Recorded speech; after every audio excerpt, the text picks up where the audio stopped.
नमस्कार, आदाब, सत श्री अकाल, जय भीम, जोहार। मेरा नाम है नवीन कुमार।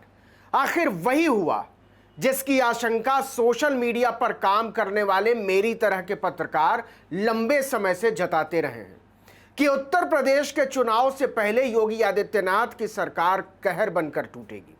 लेकिन मुझे लगता था कि यह काम चोरी चुपके होगा, मुख्यमंत्री इसके लिए खुद सामने नहीं आएंगे। लेकिन मेरा यह सोचना गलत था। योगी आदित्यनाथ इतने भी उदार नहीं निकले।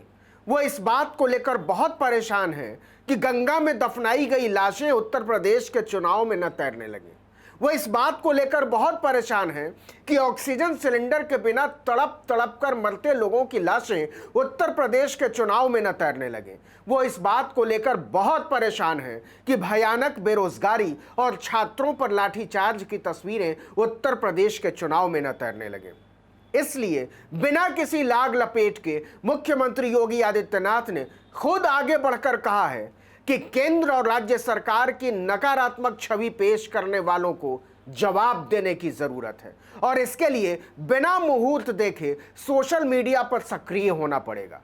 मुख्यमंत्री का डर पेगासस स्पाईवेयर भी है। जासूसी का जन्म निकलेगा तब क्या होगा। भाजपा आईटी सेल और सोशल मीडिया सेल की एक वर्कशॉप में मुख्यमंत्री योगी आदित्यनाथ ने जो कहा है वो सोशल मीडिया पर भाजपा की पोल पट्टी खोल रहे पत्रकारों के लिए धमकी की तरह है। यह वर्कशॉप लखनऊ के इंदिरा गांधी प्रतिष्ठान में आयोजित था। इंडियन एक्सप्रेस ने इसके बारे में बहुत विस्तार से एक रिपोर्ट छापी है। इस वर्कशॉप में उत्तर प्रदेश के मुख्यमंत्री योगी आदित्यनाथ ने कहा कि आज सोशल मीडिया बेलगाम घोड़ा बन गया है। भाजपा की आईटी और सोशल मीडिया सेल के कर्मचारियों और अधिकारियों को इस पर लगाम कसने के लिए तैयार रहना चाहिए। आदित्यनाथ ने कहा, मैं पिछले 3-4 वर्षों से देख रहा हूं कि अनावश्यक मुद्दों को बेवजह उकेरा जाता है। मतलब ये योगी आदित्यनाथ तय करेंगे क्या आवश्यक है क्या अनावश्यक। भारत सरकार अपनी किसी बड़ी उपलब्धि के साथ सामने आ रही हो तो देश के अंदर वातावरण को खराब करने का माध्यम बनता है सोशल मीडिया, ये कहते हैं योगी आदित्यनाथ। मतलब जब तक भाजपा की सरकार नहीं थी, मोदी प्रधानमंत्री नहीं बने थे, आदित्यनाथ मुख्यमंत्री नहीं बने थे, तब तो सोशल मीडिया बड़ा अच्छा था।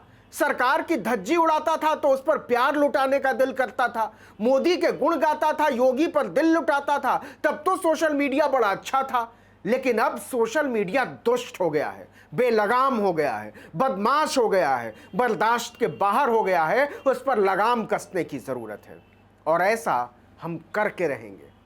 अच्छा, कमाल की बात यह है कि योगी मोदी को अखबारों से कोई दिक्कत नहीं है, टीवी चैनलों से कोई दिक्कत नहीं है। अरबों के इस कारोबार को वो जब चाहें अपने कदमों पर झुका सकते हैं और झुका रखा है। वरना जब लाखों लोग एक एक सांस के लिए तड़प रहे थे तब मोदी को विश्व गुरु और वैक्सीन गुरु साबित करने के लिए हद दर्जे की बेशर्मी, बेहयाई और ढिठाई चाहिए। सैकड़ों करोड़ का विज्ञापन लुटाने के बाद भी योगी को लगता है कि यह सस्ते का सौदा है। लेकिन जो सोशल मीडिया वाले उनसे चवन्नी तक नहीं लेते, उनसे उनको डर लगता है। करोड़ों की पगार लेने वाले उनके चरणों में दंडवत लेट जाते हैं और घर फूंक तमाशा देखने वालों के बारे में उनकी राय है कि उन्हें बर्दाश्त नहीं किया जा सकता। इसीलिए योगी आदित्यनाथ का दर्द उमड़ाता है। वो कहते हैं कि जहां कभी शक्तिशाली मीडिया रहे प्रिंट और टेलीविजन के मालिक और संपादक होते थे, लेकिन सोशल मीडिया का ऐसा कोई माई बाप नहीं है। आदित्यनाथ ने कहा कि प्रिंट और टीवी मीडिया को वो लोग चलाते थे जो उस पर नियंत्रण रख सकते थे। सोशल मीडिया पर किसी का नियंत्रण नहीं है। वो नहीं जानते कि कानून आ गया है। आदित्यनाथ सीधे सीधे ये नहीं कहते कि टीवी प्रिंट को नियंत्रित करने वाले तो हमारे नियंत्रण में रहते हैं क्योंकि उनका खेल अरबों का है, उन्हें दबोचना आसान है। लेकिन जो कौड़ियों में अपना काम चला रहे हैं उन पर हाथ डालना आसान नहीं, उनकी जुबान पकड़ना आसान नहीं, उन्हें खामोश करना आसान नहीं, उनकी कलम तोड़ना आसान नहीं। आपको पता ही होगा कि सिद्दीक कप्पन नाम के एक पत्रकार को महीनों से योगी आदित्यनाथ की सरकार ने जेल में ठूंस रखा है, जबकि वो न तो हिंदी में लिखते थे, न उत्तर प्रदेश में उनके अखबार का प्रसार था और न ही उत्तर प्रदेश में वो रहते थे।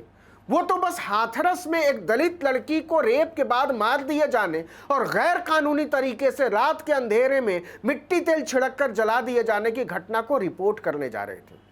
लेकिन योगी आदित्यनाथ को उस मलयाली पत्रकार ने भी परेशान कर दिया था। अच्छा, वो तो सोशल मीडिया का भी नहीं था, अखबार में लिखता था, वो भी मलयालम के अखबार में। सोचिए, कहां यूपी, कहां केरल। लेकिन योगी को यह भी नहीं पसंद कि केरल के अखबार में भी उनके या उनकी सरकार के खिलाफ कुछ लिखा जाए।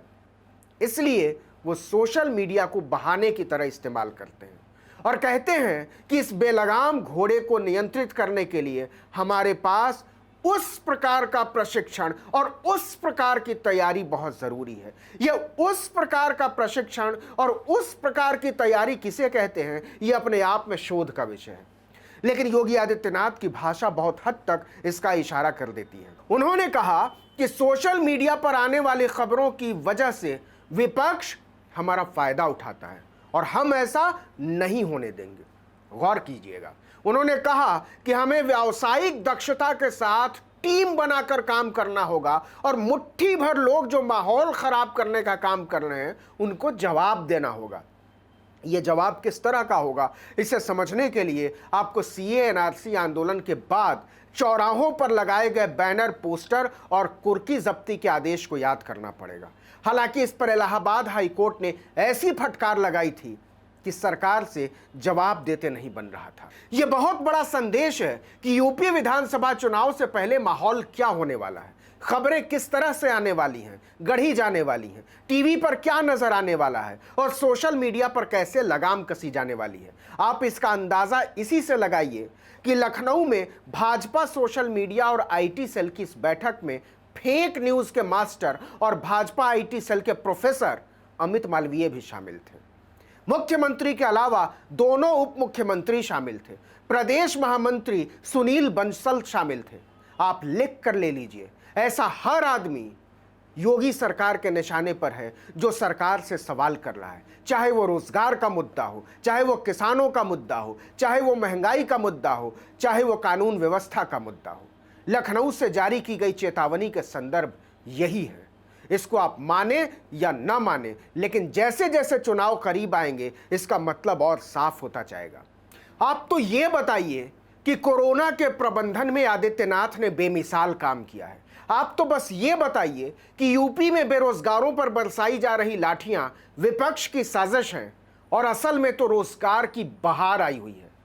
और अगर आप ऐसा नहीं करते हैं तो आप सरकार को बदनाम करने वालों की श्रेणी में आते हैं और इसका अंजाम क्या होता है आप अच्छी तरह समझ लीजिए। इस वीडियो में इतना ही, लेकिन अगर आपने आर्टिकल 19 इंडिया को सब्सक्राइब नहीं किया है तो फौरन कर लीजिए। बेल आइकॉन दबाइए, घंटी जैसी आकृति। कमेंट करके बताइए हमारा वीडियो आपको कैसा लगा और आने वाले दिनों में आप हमसे किस तरह के वीडियो की उम्मीद करते हैं। शेयर कीजिए ज़्यादा से ज़्यादा लोगों के बीच। नमस्कार।